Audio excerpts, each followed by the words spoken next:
अस्सलाम वालेकुम मेरे समझदार पाकिस्तानियों। मेरा नाम रेहान तारिक है और आप मेरा यूट्यूब चैनल और फेसबुक पेज देख रहे हैं। करोड़ दुरूद आका दो जहां नबी मेहरबान मोहम्मद मुस्तफ़ा सल्लल्लाहु अलैहि वसल्लम पर। इस दुआ और इस उम्मीद के साथ इस व्लॉग का आगाज करते हैं कि अल्लाह रब्बुल इज़्ज़त इस मुल्क के फैसला साजों के दिलों में समझदार पाकिस्तानियों के लिए नरमी पैदा कर दे। आइंदा हफ्ता GHQ या जनरल हेडक्वार्टर्स के लिए इंतहाई अहम होने वाला है। और अगर टू बी प्रिसाइज में आइंदा माह की बात करूं यानी जुलाई की बात करूं कि बहुत सख्त होगा। जैसे पाकिस्तान में गर्मी बहुत सख्त पड़ने जा रही है, वैसे पॉलिटिकल डोमेन में गर्मी बहुत ज्यादा, हिद्दत बहुत ज्यादा बढ़ने जा रही है। और जनरल हेडक्वार्टर्स के अंदर ये हिद्दत इसलिए ज्यादा बढ़ने जा रही है कि फील्ड पोजीशन सेट होने को है। फील्ड पोजीशन समझते हैं ना कि कप्तान जब मैदान में होता है तो अपनी मर्जी की फील्डिंग सेट करना चाहता है कि कवर पे किसको लेना है, मिड ऑन मिड ऑफ पे कौन होगा, गली में कौन होगा, स्लिप 3 लेनी है, जारेहाना स्टाइल में जाना है, आपने अटैकिंग करनी है, डिफेंसिव खेलना है। तो उखाड़ पिछाड़ कुछ ट्रांसफर पोस्टिंग्स के हवाले से भी अगला माह इंतहाई अहम है। मैं आपको ये बता दूं कि जिस मिलिट्री ऑपरेशन को स्टार्ट करने की बात हो रही है, अज़्म इस्तेहकाम, वफाकी काबीना ने आज सबसे पहले तो उसको थोड़ा टोन डाउन किया है, ऑपरेशन से उसको विजन में कन्वर्ट कर दिया है। विजन अज़्म इस्तेहकाम, ऑपरेशन नहीं बल्कि विजन अज़्म इस्तेहकाम।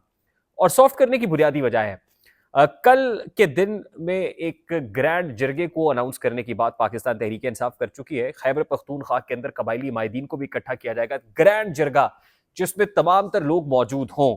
और खासी रेजिस्टेंस है अभी पाकिस्तान तहरीक इंसाफ के फ्रंट पर, केपी के फ्रंट पर, कि वहां के लोग जिन्होंने ऑलरेडी ऑपरेशन ज़रब अज़म और ऑपरेशन रद्दुल फसाद देखा है, जिन्होंने केपी के अंदर नकल मकानी यानी अपने ही मुल्क में मुल्क बदर होते हुए, आई मीन इलाका बदर होते हुए महसूस किया है, घर बार छोड़ा है, जानों के नजराने पेश किए हैं, वो लोग ऑपरेशन का नाम सुन के वैसे ही डर जाते हैं कि फिर एक ग्रैंड ऑपरेशन, फिर एक बड़ा ऑपरेशन, ऑपरेशन दर ऑपरेशन, तो हमारे साथ, हमारी फैमिलीज के साथ, हमारे बच्चों के साथ क्या होगा।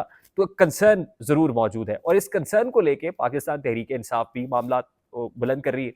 आज अडियाला जेल में इंपॉर्टेंट मीटिंग्स, क्योंकि मुलाकातों का दिन था, आज मंगल का रोज अडियाला जेल में इमरान खान साहब अपनी लीगल टीम के लोगों से भी मिले हैं, पॉलिटिकल टीम के लोगों से भी मिले हैं, इंतजार पंजोता और दीगर भी वहां पर पहुंचे। और फिर पता ये चला कि इमरान खान साहब ने किसी भी मिलिट्री ऑपरेशन की मुखालिफत कर दी है।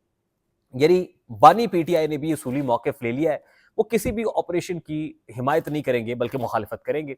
और उसी को लेके कल केपी के फ्रंट पे ग्रैंड जरगा बुलाने का ऐलान किया गया है। अब वफाकी हुकूमत के लिए मैटर ऑफ डिस्टर्बेंस ये है कि वफाकी हुकूमत ये चाहती है कि सबको ऑन बोर्ड लिया जाए, यानी तमाम तो स्टेक होल्डर से बात की जाए। जराए हमारे ये बता रहे हैं कि DGISI, chief of the army staff general Asim Munir और DGMI, DG मिलिट्री इंटेलिजेंस ने पार्लियामान को में इन कैमरा मीटिंग बुलाने का फैसला कर लिया है। पार्लियामान का इन कैमरा सेशन होगा और उस इन कैमरा सेशन में तमाम तर पार्लियामेंटेरियंस को एतमाद में लेने का फैसला होगा। दूसरी इंपॉर्टेंट चीज यह है कि वफाकी हुकूमत की सतह पर दो इंपॉर्टेंट मीटिंग्स बुलाने की बात हो रही है।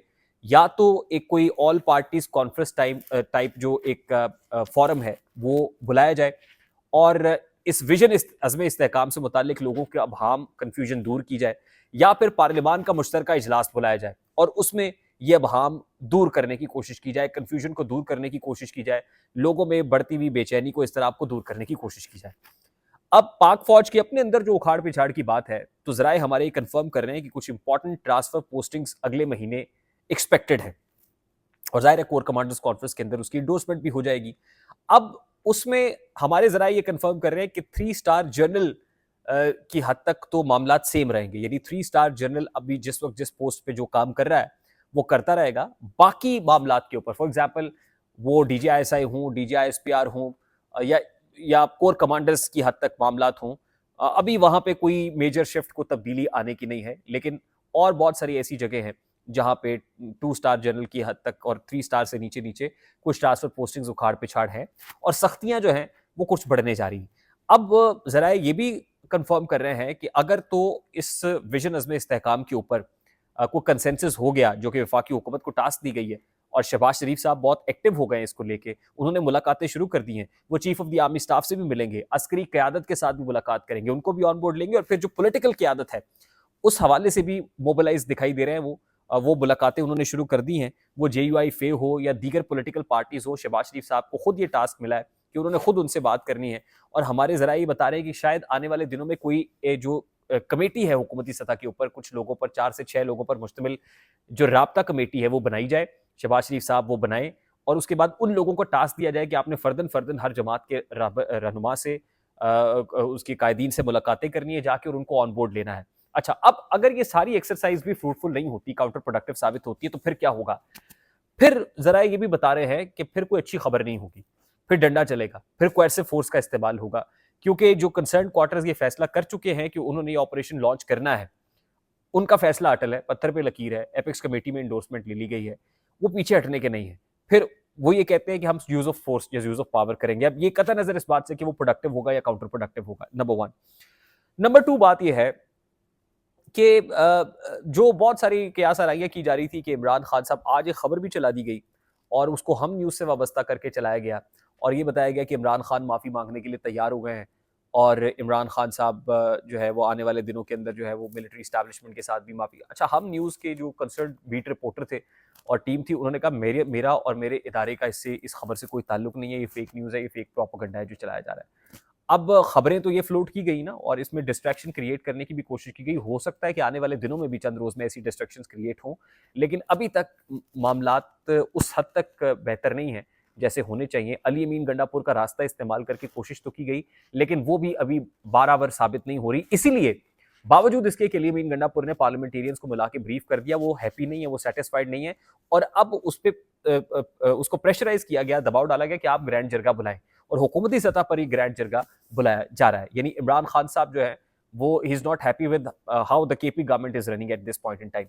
अच्छा, दूसरी इंपॉर्टेंट चीज़ ये है कि चीफ साहब जो chief justice Lahore high court है, साबिक चीफ जस्टिस हो गए अब तो, उनके जाने के बाद नया चीफ कौन होगा? तो ज़रा ये बता रहे हैं कि अब जस्टिस बाकिर नजफी इस दौड़ से बाहर हो गए।